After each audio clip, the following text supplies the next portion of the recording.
Welcome back, you guys. Tonight we're going to be working on a Springfield XD, and this is a 9, and this happens to be a mod 2.0. Now, you guys know that I don't really show a whole lot of love to the Springfield slides, and it's not because I don't like them, it's just because I don't happen to have a lot of experience with them. Now, you guys know that I'll jump into the deep end of the pool, I'll figure it out, I'll make wise choices through some of these projects that we just haven't done before.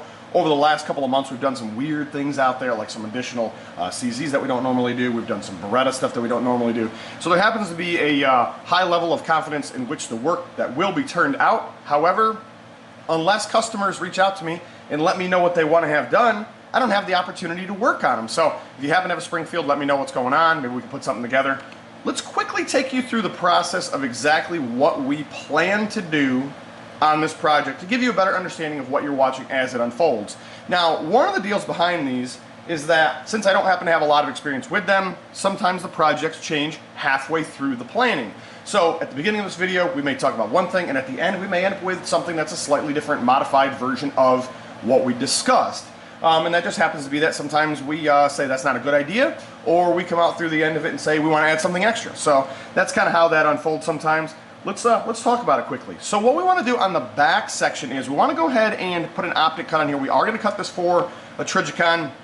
We happen to have a couple different options here. One, we could cut through the existing dovetail and lose the dovetail altogether, okay? Or two, we can move the optic between what would be where the barrel locks up and where the existing dovetail is, and we're going to lose the loaded chamber indicator that pops up on here when the actual barrel has a live round in it. So we've got to make some choices there. I'm not 100% sure what the customer wants. It is their slide, it is their vision. We can do this either way. So in one case we lose this, and in the other case we lose this. I'm not 100% sure, once again, exactly which direction we're going to be taking. Obviously, you guys will see that as that video unfolds. Obviously, we'll review that when we get to the end of the video. But that's kind of where we are right now. We're just not 100% sure what direction we're going. What we also want to do is some Raptor cuts. Now, this is going to be a very challenging Raptor cut based design on the front zone because we happen to have a logo here, and of course we could either just cut it off or butcher it or leave it alone. And in this particular case, I think we're going to try to leave it alone. I think what we're going to do is do 2 Raptor cuts. We're going to do one here, one here. We're going to leave this alone, okay? We're going to do our best not to hit that. If we do hit that, you may see that shaved and automatically come off the weapon, so that way it looks a little bit better. It just happens to be that there's not a lot of room between here and here to work because we happen to have a front dovetail, and obviously the sight, you know, goes over this way into the flat zone. So there's just a lot of opportunity for failure here. You know, it comes out being one of those deals where experience will really play into effect on which how we make those decisions and how it ends up coming out in the end. Lucky for you guys, I happen to have a lot of experience in this field, so so we're going to see exactly how that comes out. More than likely it'll be 1-2, nothing, we won't do a third, and then it'll be 1-2. We'll skip that, keep that logo that still happens to be on the slide itself. And then what we're going to do is we're going to move on to the Cobra nose. Now, I don't happen to have a barrel here. When the slide was shipped to me, we had a list of things that we were planning on doing. Those have changed. The barrel was not a portion of the build, so I just don't happen to have a barrel. So with that being said, we're going to end up doing a Cobra nose. We're going to do our best to kind of give you guys that visual in the end of what that looks like. And sometimes without a barrel, it's kind of hard to see that. So maybe if there's an opportunity and I've got another barrel, I'll try to stick something in there. Obviously, it won't end up going to the XD9, but maybe we can see, you know, how much of a side cutout we have. We're just going to have to kind of play that one by ear. We're going to see exactly kind of at the end of the day what I have to kind of give you guys that better visual overall, so that way you do get a full, you know, a full picture of what the final product is.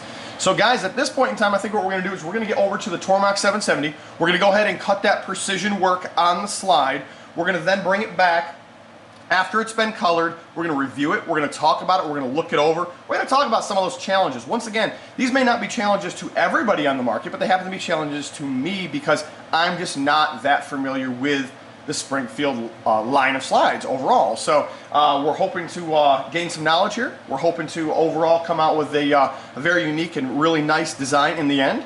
And let's just see how it comes out.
guys, it looks like most of the CNC work has been completed. We happen to have a lot of things to discuss kind of in the backfield here. Let's briefly go over them. We do have a little bit more work still to do. I wanted to discuss kind of the thought pattern of where we are and kind of how we got here and what we're doing to move forward. So first and foremost, we ended up going with the optic cut in front of the dovetail. We wanted to keep that for the co-witnessing. In the end, we ended up losing the loaded chamber indicator, which there's a little tab that sticks up here. That's going to basically end up being removed off the firearm altogether. Functionally, it has nothing to do with the function of the weapon. It just is basically a safety feature. Lots of firearms on the market don't have them. M&Ps, CZs, Glocks. There happen to be some of those makes and models that I mentioned that do have them, but they also make some models that don't have them. So it's not one of those deals where you have to have it in order to actually function the weapon. So let's talk about this just a little bit further. So the idea here normally is to run your Trijicon cut what would be pretty close to the rear dovetail, leaving just enough material to not bend the dovetail back here. And then, of course, it kind of sets that optic back a little bit further than where your hole is for where your ejection takes place. In this particular case, we cannot do that. So if you take a Trijicon and you put it on here and you put it back where you think it would go or normally would go, what you're going to find is that one of the screw holes is aligned with internal area, or internal cuts, I should say. Maybe that's the best way to say that. So what you're going to find is if you flip this slide over, you're going to find that we have different things in here. We've got some long bars in here, and this is actually our extractor. Our extractor goes down through here on this side, and there's a peg that just kind of holds it in there. And then over here we have a little peg that ends up locking in the firing pin, and it has some deals with the way in which the weapon cycles, some safety stuff. So it's a little bit of a plunger that's down inside of there, and there's a spring. So the idea here is we could have done a couple of different things, and I'm going to explain to you why we did what we did. We could have just not cut it as deep. And if we wouldn't have cut it as deep, we wouldn't have punched holes into either of these two cavity areas. That's one of our options. However, at the end of the day, it really didn't make any difference for us because we wanted to cut it deep enough to the point of where the optic was going to still sit low enough to do a overall co-witness. Because if you don't cut it deep enough, then you have issues with the rear iron sight actually being tall enough to see through the optic, because it's almost like just setting the optic on top of the slide. So it really doesn't make a whole lot of sense. So I want to make sure we're going to cut deep enough. Unfortunately, what that means is we cut into these two holes. And then the other issue we want to get good depth on is that we want to make sure that we were going to get down in far enough on the front zone here as well, where it would kind of start clearing up some of this junk that's kind of in the area that we're no longer going to be using. So we ended up cutting into this, there's like a roll pin that goes through here that holds that bullet indicator in. So we end up cutting down into that. Now, what we're going to be doing to solve some of these problems, which we had to do anyhow, was we're going to be making a shim plate that's going to go between the actual base or the bottom side of our slide and the optic itself. So the couple of the reasons why we're doing that, one is because internally here we want to make sure that we're protecting the internal components from the actual bottom of the optic. We don't want them beating and bashing that to death, especially every time that it cycles. We don't want springs to be pushing up onto the bottom of our optic. It just doesn't make any sense. And then the other thing is that on the front here, every time the weapon would cycle, we're going to end up getting blowback out through the side, and of course this is going to get up into the bottom where the battery cavity area is in the optic. So we ended up wanting to put a protection plate there anyhow. At the end of the day, we still ended up achieving that depth we were after. We ended up covering up all the stuff that was in the inside, and at the very end, the most importantly is that we were able to protect it from getting dirt and debris on long-term usage underneath the optic itself and doing premature wear on it.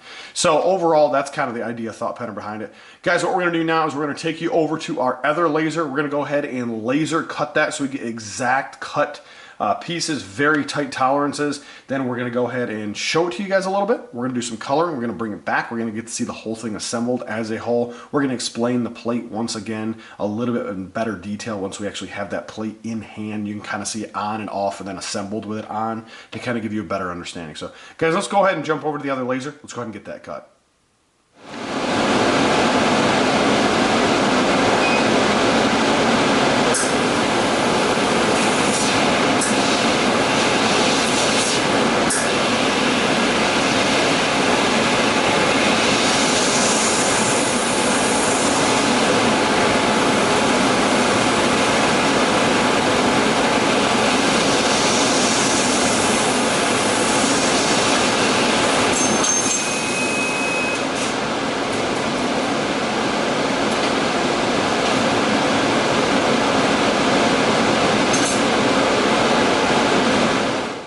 All right, guys, well, now that we happen to have a plate in hand, I wanted to show you just how it works a little bit better before we actually do the coloring on it. And then, of course, in the end, we'll end up doing a complete review of everything as it's colored and kind of that overall visual that you're going to get. We ended up cutting several of these plates. You're going to probably end up finding these on our webpage for all the different makes and models of the optics that are out there. In the event that you happen to be a guy that cuts the optics for slides, you run into an issue, you want to just put a little extra layer of protection. I know that you're going to happen to find a lot of like what would be the Trijicon plates that are out there, because they make a lot of the anti-flicker plates, but you're not going to find a lot of the other ones that are like the Vortex, the Venom, the Viper, the Leopold, the Shield. You're not going to find the Burris stuff. We're going to end up having those on there. We're going to have these cut to where you'll be able to purchase them directly. They are made of stainless, so you don't have to worry about them rusting. A lot of the anti-flicker plates and stuff that you see that happens to be online as an available source, it ends up being made out of steel, and they end up doing some kind of a coating over them. The problem that you run into with that is if you happen to put that on your slide and there is a spring internally on there, or there is some kind of a part that's actually pushing against it, over time it's probably going to wear that surface off and it's probably going to rust. What we're going to end up selling is an actual plate that is a little bit thicker than theirs. It's going to hold up a little bit better, and then at the end of the day it'll come out being one of those deals where even if the coating does come off, it's not going to rust because it was made of stainless to kind of begin with. So just an opportunity there. If you happen to be looking for one, go to the webpage. You'll be able to purchase those direct, and you won't have to send an email or anything like that, and we'll just mail those out. So let's talk about this a little bit greater before we put some color on it. We have our plate. The plate's going to basically go over here and onto here. It's slightly smaller than the optic itself. What we didn't want was corners hanging off the edges. We didn't want it to kind of look extremely odd and or weird, so we sized that down just a little bit less than that. And the deal behind it is that this plate is movable, okay? So it comes out being where if you find that you need some kind of a placement, adjustment, or something of that nature, the optic itself is not being screwed to the plate, it's being passed through the plate and screwed to the slide. It's basically pressing the plate between itself and the slide. So we're not utilizing the plate for any kind of actual strength here. It's just basically being a shim plate that's being designed so the bottom components don't beat to death the optic. So once again, as we discussed a minute ago, was that we had to have one of these plates in here anyhow, because down in the front zone we happen to have a hole here. If you take a look, there's a hole down there, and we didn't want garbage and junk to get up underneath the optic. And then of course the other deal was that we have two things internally that we want to make sure are not going to be daily beating to death our optic. So we want to make sure we have a little bit of a layer of protection between there. We're going to go ahead and see if we can get the flashlight to help you guys a little bit here. You're able to see in here, you can see the silver, and you can see the silver down in there. Those are our points of contact. So basically the left hand side, which is the oval one, there's going to be a spring up in there, and then this one doesn't actually move. There is no spring inside of there. It just happens to be held in by tension, so that will go all the way to the top. That will end up hitting that, and then that'll be a kind of a done deal for that. So that's kind of how that works a little bit. Now the idea is that we'll take and sandblast it, which this is a sandblasted one. These are just kind of raw off the machine, how they came out, and they came out really good. I mean, we get nice clean cut edges using the laser. It's not like you get a lot of that slag and stuff that you get from like the what you would see on like a plasma cutter. Plasma cutters aren't really all that gentle, especially when cutting small stuff and thin stuff. They're pretty abusive actually overall, so I wouldn't recommend those necessarily. That's why you don't happen to see a lot of fine detail work on plasma cutters, because they pretty much destroy everything. And there's a right tool for the right job no matter what you're doing, right? That's kind of how, there is no one tool fits all, or one machine does all. It really doesn't work that way. So laser cut obviously is something that we're offering. It's, if you're looking for one that's laser cut, something that's precision cut, you know where to get it. So basically what's going to happen is this guy's going to sit on here. We're going to be able to go ahead and pass through our plate. Then that's going to go ahead and go directly into the slide itself. Guys, obviously we're going to do some coloring on here, and this is just simulated right now. Nothing's screwed in or anything like that. I'm basically just holding it in place. So that's kind of the idea, is that we have that prevention layer underneath here, so we don't have to worry about dirt and grime and crap getting in there. And then of course we have that layer of protection on the backside where we're not getting the daily abusage of just hammering the bottom of the optic over and over and over again until eventually it dies. So that's kind of where we are with that. Overall, pretty cool, pretty happy the way that came out. What we're going to do now is we're going to go ahead and do a complete color on the slide. We'll go ahead and bring it back, and then we'll have it assembled. We'll talk about it, we'll look at it, we'll have just a little bit more of an overall view and detail of what exactly we came up with as our final product. So let's let's get to that. Alright guys, let's take a look and see exactly how this came out on our Subcompact XD9 Mod 2. I want to first start by saying these are a very challenging slide if you're trying to work around the existing features of the slide from the manufacturer. We happen to have writing, we've got this big blocked off zone that we can't really cut through a whole lot because we have our channel underneath. We have these serrations, we have it where it tapers out thicker in the back here, so this is actually wider than what would be the rest of the slide. You maybe be able to see that. It's difficult to see. And then of course we have the logo on the top. Then we have issues where we've got stuff that comes up into the slide really far, where our plunger is, where our extractor is. We've got a pin that goes through the center. There's a roll pin that holds the firing pin in. We just happen to have a lot of challenges. There's a huge opportunity for failure if you're working around the factory features. If you happen to be cutting them off, you don't care about the logo, you don't really care about the writing that's on the sides, it might not be that bad of a deal shaving them off, removing them. It's kind of really difficult to destroy something when you're just kind of shaving it and removing it. But nonetheless, these happen to be challenging. I don't consider myself to be a professional on what would be the Springfield line. I just don't happen to have that many hours in doing them. However, after getting a better taste in my mouth for the work that needs to be performed for the features that are on the slides, I do believe that there is an opportunity for me to transitionally move a lot of my existing patterns from the MPs, the CZs, and the Glocks over to the Springfields. I think that slowly and steadily we will end up seeing more and more of these come onto the channel. Definitely for me, this was a big build. It happened to be one of those deals where since I just hadn't done a lot of them, doing a Cobra nose, doing some Raptor cuts, doing an optic cut, these were all new challenges to me. You know, it wasn't like strip it down, color it, reassemble it, give it back. It was actually like we're doing like legit work, you know? And at the end of the day, it, like I said, it kind of gave me a more of a taste of what was to kind of expect with working on a firearm like this or a slide like this. Let's discuss it a little bit more. In the beginning of our video, we talked about doing 2 Raptor cuts. Ended up going with 3 on each side. We ended up staying away from that logo. Very pleased with the way this came out.